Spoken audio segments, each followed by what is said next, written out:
Amis grilleurs, bonjour, bienvenue à vous. Aujourd'hui, je vous présente une icône du barbecue, la marque Weber. On est sur le modèle, donc là ici avec un chariot, le modèle Performer Premium. C'est vraiment ce qu'on trouve de plus sympa pour cuisiner sur un Weber. Là, vous avez la cuve en 57 cm du Master Touch, qui est vraiment le modèle très bien conçu de chez Weber. Alors, ce produit se présente de la façon suivante.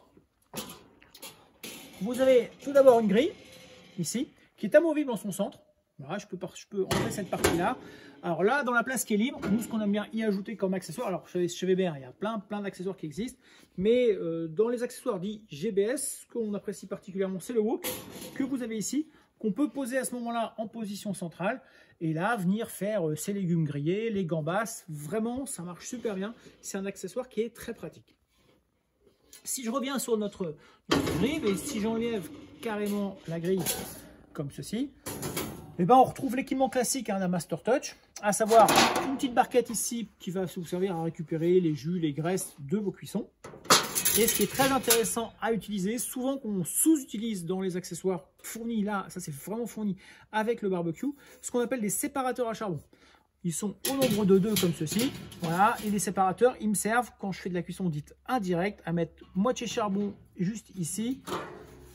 Ma grille, mon lèche-frite, on va dire que je positionne ma barquette en centrale. Je finalise avec ma grille de cuisson comme ceci.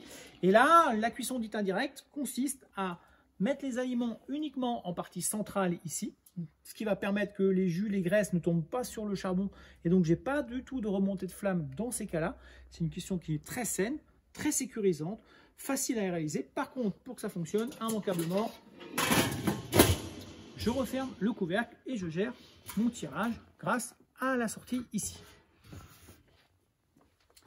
Côté pratique, ce barbecue-là, comme j'ai un large plateau, je peux déposer mes affaires, mes plats, mes assiettes, de quoi accrocher mes ustensiles, la brosse obligatoire. Et ici en dessous, on va retrouver le panneau de commande en fin de compte du barbecue. Ça règle ici l'arrivée d'air, plus ou moins forte, donc je vais pouvoir plus ou moins monter en température selon que je fais une arrivée d'air importante. Et enfin, quand j'ai fini mon barbecue, quand je veux vidanger les cendres, ça c'est le cendrier qui est très pratique chez Weber, comme ceci, hop, très facile à démonter. Je le vidange, bien sûr, une fois que c'est froid. Et là, j'ai pas de souci, j'ai pas de braise incandescente, j'ai pas de cendre qui va aller sur ma terrasse.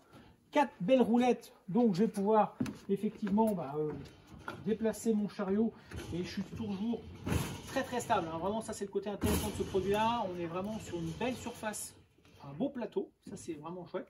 Et dernière petite astuce qui est quand même très intéressante. Hop, je peux avoir en permanence mon charbon de bois stocké dans le chariot et à l'abri grâce à cette boîte en plastique. 499 €, c'est le prix de ce barbecue avec son chariot, donc le barbecue Performance GBS Premium. Vraiment un très bel article de chez Weber et surtout avec une belle taille de produit, un beau plateau, un super produit. Amis grilleurs, à bientôt.